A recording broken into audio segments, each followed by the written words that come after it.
This is the new Army School of the Offensive Spirit, an education which now extends to all infantry units in the British Army. The course of instruction which you are about to undergo is a course in infantry battle drill. Move the rifle, please.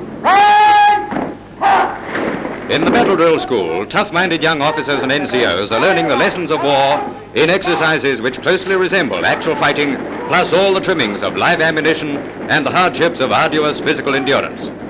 The training they receive is every bit as strenuous and as highly developed as that undergone in special formations, such as commandos.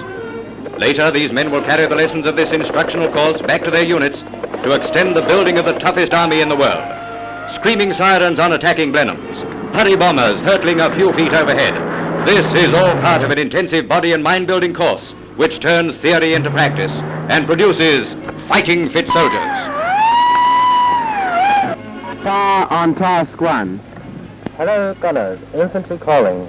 Fire on task 1. Over. From these revealing pictures, you will see that the men and their officers could hold their own with any troops in the world. British equipment is in no way inferior to the German, and in many respects is now superior. If your father, son, brother or cousin is in the army, then you've got a man to be proud of. A 100% fighting man.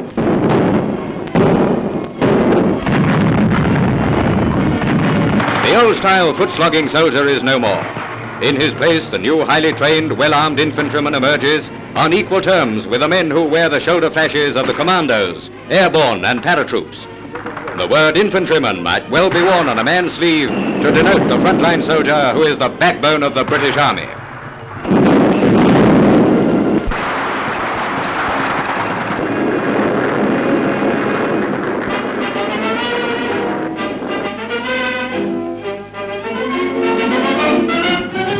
In this fierce odyssey of fighting men, every hazard is encountered and tackled with stubborn determination. This is the assault course, the designers of which have really gone out of their way to make it tough.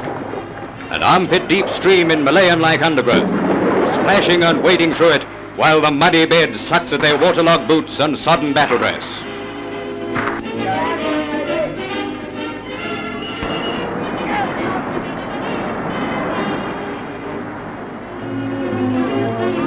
Camouflaged pits 6 and 8 feet deep are also encountered.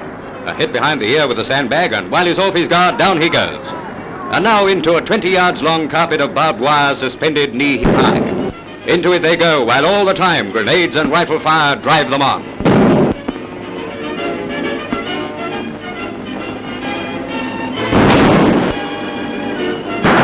Long before now, full fighting spirit has been roused, not to mention tempers.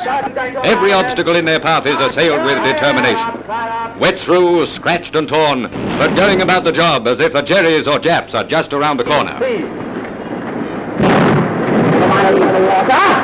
Instead of becoming easier, it gets harder. An improvised wire bridge consisting of 2 strands of wire over a wide stream under heavy fire has to be crossed.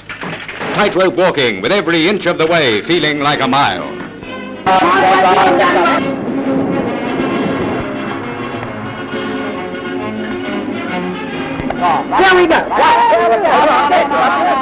Where it's possible to use them, dinghies are brought into action.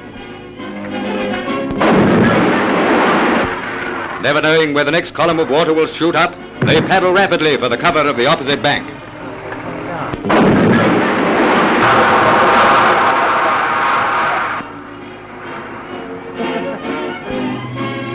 And now into battle.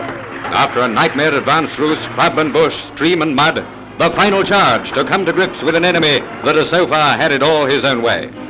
Those who have come through fling themselves into the firing line. These lads have been whipped up into a fury, and even though the targets are plywood, they're really letting off steam.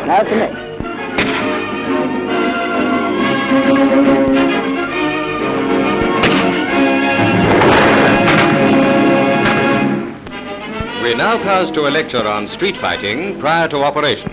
You will be taught here a routine basis for this type of fighting, and you will then carry out the instruction under the most realistic conditions possible.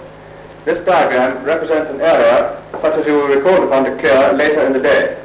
The troops arrive by lorries, disembark and take cover. The site of this action is a blitzed-out suburban area where ruined houses due for demolition provide a realistic setting for the most deadly form of warfare, street fighting.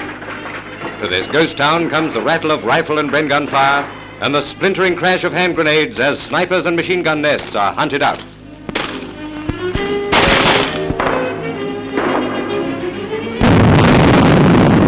After blasting an entry, the men rush the doorways. Everything depends on speed and surprise. Snipers like slow-moving targets. House-to-house fighting is one of the most difficult and hazardous operations undertaken by infantry. It calls for high courage and quick thinking.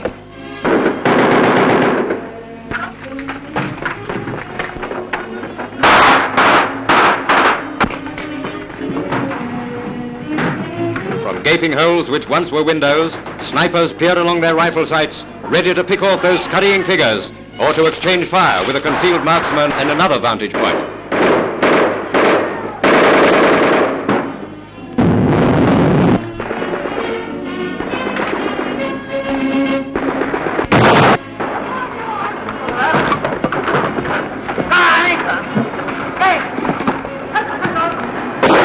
This kind of fighting at close quarters calls for nerves of iron. Try to imagine rushing into a house where men are lurking with fingers on triggers, ready to fire as soon as you burst into a room. Pump a few rounds into the floor, and that takes care of the occupants downstairs. But if you're out of doors, the quicker you move, the safer you'll be.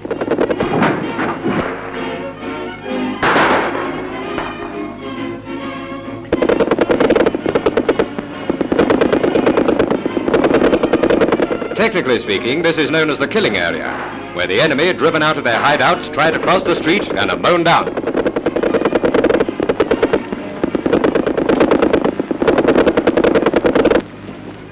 And there you have Mr. Tommy Atkins' 1942 model. As tough a body of men as you'll find anywhere. These men make news.